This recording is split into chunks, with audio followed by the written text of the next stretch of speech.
Today, I'm pulling back the curtain on exactly how one of my clients generated over $70,000 in just 30 days using a simple, repeatable strategy. If you've been wondering how to scale your business without adding more complexity, this episode is for you. First, let's talk about why this worked. So often we think we need to do more to make money. More content, more offers, we need more leads, more marketing platforms. But my client didn't scale with complexity. She scaled with simplicity, strategy, and execution. So here's how she did it. I'm going to walk you through the top 5 things that she did that brought in this result in such a short period of time, okay? And she'd only been working with me for about 2 months when this happened as well. And just for some context on her starting point, she had been quote unquote successful in the past where she had made money, but the way she had done it was so unsustainable, she had burnt out. And she had done that about 3 times where she started, had some highs, then some huge crashing lows and required so much recovery time. So when she started working with me, she had just come off the back of a year break. So she was really starting at zero to the point she had so much self-doubt about where she was at that she actually wanted to join my lowest program.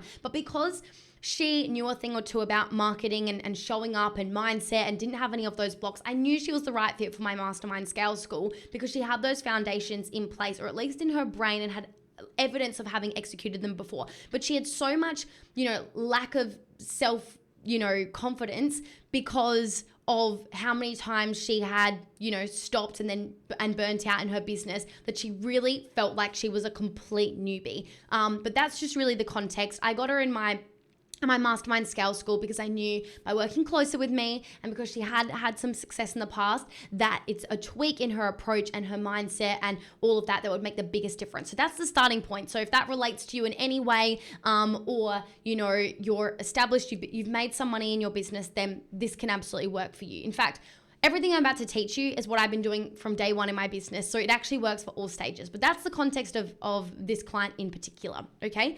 So number 1 is she ran monthly free workshops and sold a booked call off the back of them. So this $70,000 came off the back of one event in particular that got 33 booked calls within 24 hours of the event finishing. Okay, so instead of chasing leads daily, she just created a signature free workshop that positioned her as an authority in her niche. She ran this once a month, so this was the second time she was running it with the tweaks that we had made based on the data from the previous one, which also did well, by the way, to attract the right audience without needing constant promotion. At the end of the workshop, she just invited attendees to book a call with her, not to chat, but to actually explore how they could work together, right? So the result is she got a steady flow of qualified leads who already saw the value in what she had to offer. The takeaway here is to have a repeatable event strategy. This equals predictable leads and sales. So just a little bit of context, I've been running events from day one in my business. I've had so much fun with them. I've run free challenges, I've run free workshops, I've run paid events and intensives and weekend events and all of the things, even in-person events and retreats. I've done it all, right? And I've nailed so many of them and gotten incredible results. However, I realized that for many years I was working so much harder than I needed to. And that was because every single time I ran an event, I did a new topic, a new script, a new title, a new this and that.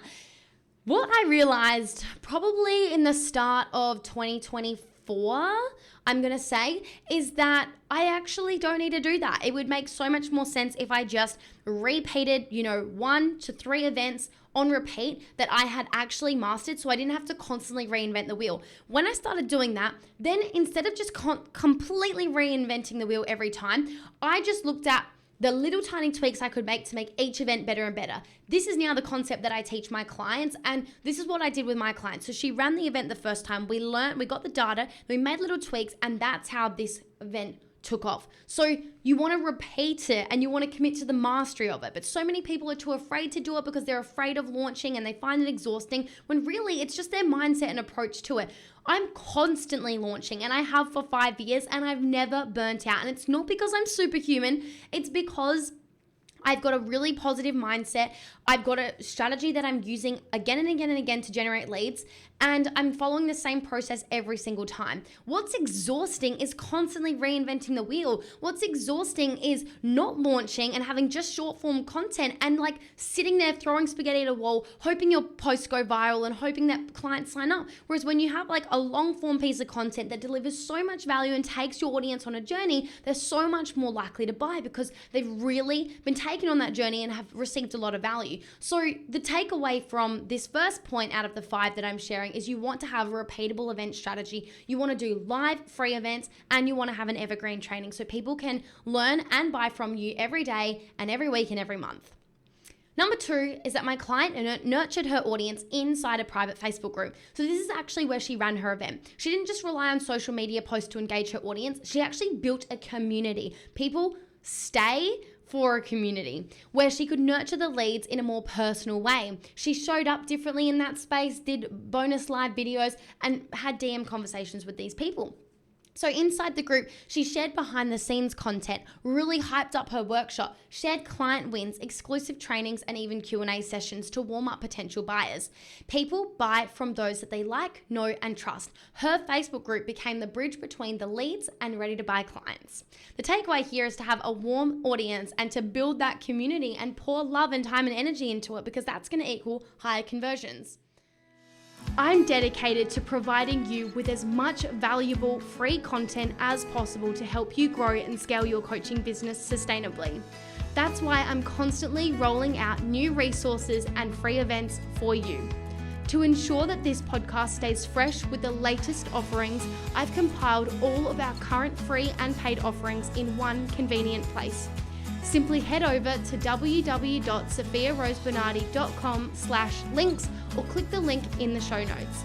Thank you for being a part of this community, and let's get back to the episode. Higher conversions. Number 3 is she used DM conversations to convert registrants and group members. So she followed my sell via chat method process, which meant that she didn't just have to wait for people to figure it out, message her, decide what to do. She proactively engaged in conversation with workshop attendees and new Facebook group members to build deep relationships. The reason why we should do anything on social media is to build relationships with people. And a big way to do that is to have conversations with people. The goal wasn't to sell in the DMs, but to guide potential clients towards the next step, whether that was booking a call, answering a question, coming to her event, or reinforcing the value of her offer. These weren't cold DMs or spamming messages or cold outreach. These were people that came to her by registering for her event or joining her group. These were strategic relationship building conversations that led to qualified leads and sales. So the takeaway here is to have conversations that lead to conversions. Number 4 that she did is she delivered valuable sales calls and sold off the back of them. So instead of pitching on sales calls, she focused on high value conversations. She did the sales call in a very strategic and intentional way, asking the right questions, uncovering needs, and helping the client see their own next steps. It was a valuable call. It was essentially a coaching call in a way. And she mastered the art of the offer, making it a no-brainer for clients to then say yes to. It was a gradual next step to fall into that sales process where they asked her, like, can you tell me more about working with you? Like, I want to know the next step. So she did this really intentionally. So because she had already nurtured her audience through her Facebook group and DMs and the event, her sales calls felt more like a natural continuation rather than a cold pitch. Takeaway here is a great sales call isn't just about convincing, it's about clarity and alignment and having a powerful conversation. Number 5 is she delegated key tasks to focus on her strengths. She hired a VA and a sales rep so she could focus on her zone of genius, delivering workshops, having sales conversations, in DMs and serving her clients. The VA handled the admin, the engagement and scheduling so she wasn't stuck in busy work, and the sales rep did the sales calls, right? So that no leads slept through the cracks and allowed her to scale without burning out like she had done all of the other times. So she had learned from her mistakes and could then focus on tasks that actually moved the needle forward. The takeaway here is that scaling requires support, not doing everything yourself. You only have so much capacity. So my client's success wasn't random. It was built on a simple, sustainable, and scalable strategy that you can implement as well. using the scalable system. If you want to learn how to apply these exact strategies to your own business without the guesswork and hard work and instead just follow the framework, I would love to support you. Come DM me the word scale on Instagram. I'm at Sofia Rose Bernardi. Sofia with an F, if you're ready to build a repeatable system for growth so you can stop being stuck in a sales plateau, stop complaining about your stage of business and why things aren't working, and instead actually just follow the framework and have the support every step of the way. So DM me the word scale on Instagram. My username link is in the show notes so that you can easily jump to it and just message me the word scale. We'll have a no pressure chat about where you're at, if I can even help you, and if I can, I'll invite you to join Scale School and I'll explain everything on how that works so you can make the most aligned decision for you. I'll see you in next week's episode. Bye. If you thoroughly enjoyed this episode, I'd greatly appreciate it if you could take a moment to hit that subscribe button so that you never miss an episode. Your support fuels our mission to bring you even more valuable content each week. It truly means the world to me. My promise to you is that if you go ahead and hit that subscribe button, then I'll continue making incredible episodes every week that help you to grow and scale your coaching business. Thank you so much, and I'll see you in the next episode.